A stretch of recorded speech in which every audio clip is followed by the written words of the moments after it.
జెన్యున్గా చెప్పాలంటే ఇతర రాష్ట్రాల్లో ఉండే శాలరీస్ని లెక్కేసి ఇక్కడ శాలరీస్ లెక్కేస్తే ఈరోజు పెంచాల్సిన అవసరం లేదు, ఈ రోజుకే మనం ఎక్కువ ఉన్నాం.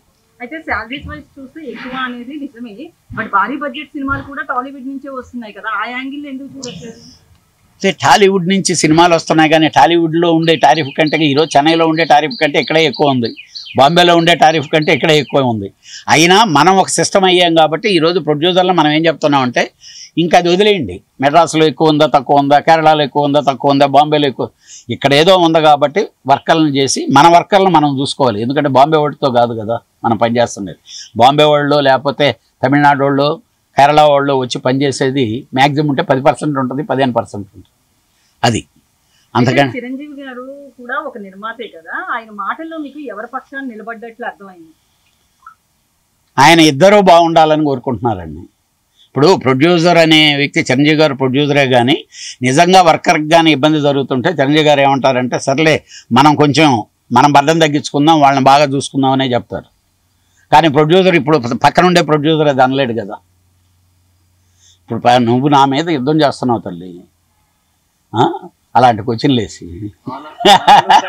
ఒప్పుకోవాలంటేనే మేము చర్చలకు వస్తామని నిర్మాతలు అంటున్నారు, వీళ్ళేమో ఆ 4 కండిషన్స్ మేము ఒప్పుకున్నాం అంటున్నారు. సార్ ఒప్పుకున్నాము అనేది వేరు, ఆల్రెడీ ఒప్పుకొని సంతకాలు పెట్టి ఇంప్లిమెంటేషన్ జరగలే ఇంతకుముందు. ఆ లోపం ఎవరిది అదే పాయింట్కి వస్తున్నాం నేను. ఆ లోపు 2022లో జరిగిన ఒప్పందాలు ఇంకా అమల్లోకి రాలేదు అంటున్నారు నిర్మాతలు. ఆ లోపం ప్రొడ్యూసర్ల దగ్గర ఉందా, ఛాంబర్ దగ్గర ఉందా, కార్మికుల దగ్గర? 100% ప్రొడ్యూసర్ దగ్గరే ఉంది సార్. ఎందుకనంటే సినిమా తీసేది నేను కదా, డబ్బులు నేను కదా ఖర్చు పెట్టేది. అక్కడ ఉన్న అగ్రిమెంట్ ప్రకారం ఎందుకు ఇంప్లిమెంటేషన్ జరగకపోతే నేను సినిమా నిద్రలేసి నీ పాకెట్లోంచి కదా మనీ తీయాలి. కాకపోతే నిర్మాతల వీక్నెస్ వర్కర్లకి తెలుసు, వర్కర్ల ఆకలి నిర్మాతలకి తెలుసు.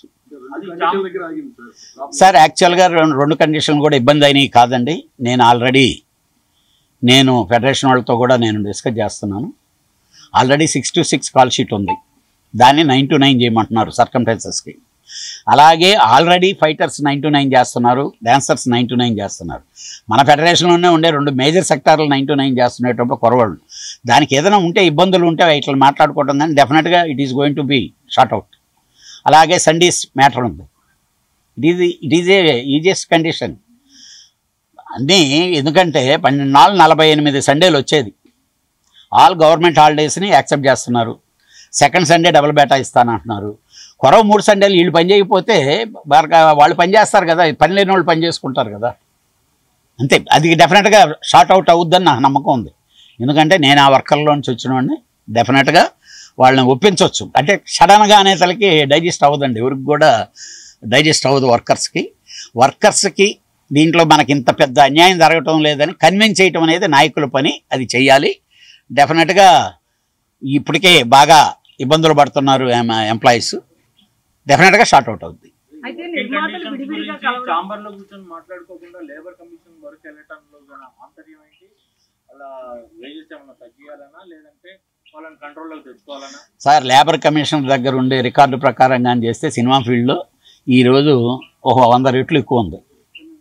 వాళ్ళ రూల్స్ ప్రకారం అయితే మీరు భోజనం మీరు పెట్టాల్సిన పని లేదు.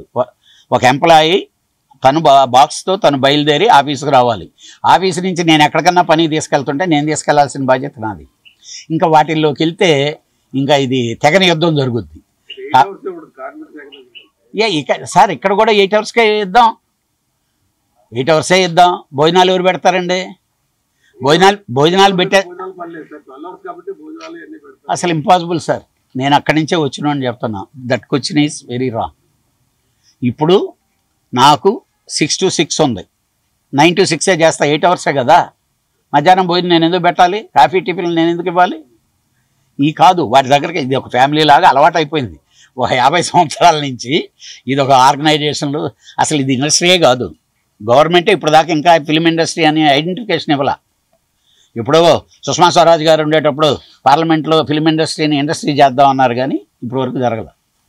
అవి కాదు, ఏదో విధంగా ఈ సమస్య పరిష్కారం అవ్వాలి, తొందరలో షూటింగ్లు స్టార్ట్ అవ్వాలి. మనం కోరుకోవాల్సింది అదే. వాళ్ళు ఇద్దరు ఇంట్లో ఫ్యామిలీ లాగా షార్ట్ అవుట్. డెఫినెట్గా ఈరోజు ఈవినింగ్ రేపు సాయంకాలం లోపల మాత్రం పరిష్కారం అవుతుందనే గట్టి నమ్మకం నాకుంది, పరిష్కరింపబడద్ది. Thank you. యూనిటీ అనేది నిర్మాతల్లో లేదన్నట్లు వినిపిస్తుంది. ఎందుకంటే ఈవినింగ్ నటి కుమార్ బ్యాచ్ కలవడానికి వస్తున్నారు, ఇప్పుడు మీరు వచ్చారు, పెద్ద నిర్మాతలు తెలియదు. సో నిర్మాతలు బ్యాచ్లుగా ఎందుకు కలుస్తున్నారు? ఎవరినమ్మా? చిరంజీవి గారు. చిరంజీవి గారిని మేము కలవటానికి ఎప్పుడైనా వెళ్ళొచ్చు, ఎప్పుడైనా రావచ్చు. అదేమీ ఇది కాదు కదా, అసలు అది కానే కాదు. వాళ్ళు అడిగారు, ఆయన ఇప్పుడు మిమ్మల్ని కలవాలి సార్ అన్నారు. పెద్ద దిక్కుగా ఆయనకి చెప్పుకుందామని చెప్పి వాళ్ళకు ఉండే సమస్యలు ఏదైనా ఉంటే చెప్దామనేది తప్పితే దీంట్లో చిన్న ప్రొడ్యూసర్కి పెద్ద ప్రొడ్యూసర్కి యూనిటీ ఎప్పుడు ఉండదమ్మా. నేను ఇంకోటి చెప్తున్నా, ఈరోజు ఈ సంవత్సరం 300 సినిమాలు జరిగితే దాంట్లో 60 సినిమాలే పెద్ద సినిమాలు. కావాలంటే మీరు లిస్టు తీసుకోండి. 240 సినిమాలు ఈరోజు చెప్పే చిన్న నిర్మాతలు ఇది అనేవాళ్ళు ఎవరన్నా కూడా వాళ్ళు ఎవరు కూడా ఉండరు. ఆ కంటిన్యూషన్లో ఇక్కడ రన్నింగ్లో ఉండేవాళ్ళు 10-15 మంది తప్పితే వేరే ఎవరూ లేరు. జెన్యున్గా మాట్లాడుకోవాలంటే కొత్త నీరు వస్తూ ఉంటుంది, పోతూ ఉంటుంది. అది ఉంది కాబట్టి కృష్ణానగర్ ఇంకా సస్యశ్యామలంగా, ఎంప్లాయీస్ అందరూ సస్యశ్యామలంగా ఉన్నారు. అదే ఆ జనాలు రాకుండా కానీ అడ్డుకట్టేస్తే ఆకలి మంటలతో మన ఇండస్ట్రీ ఇక్కడ అల్లకల్లోలం అయిపోతుంది. Thank you.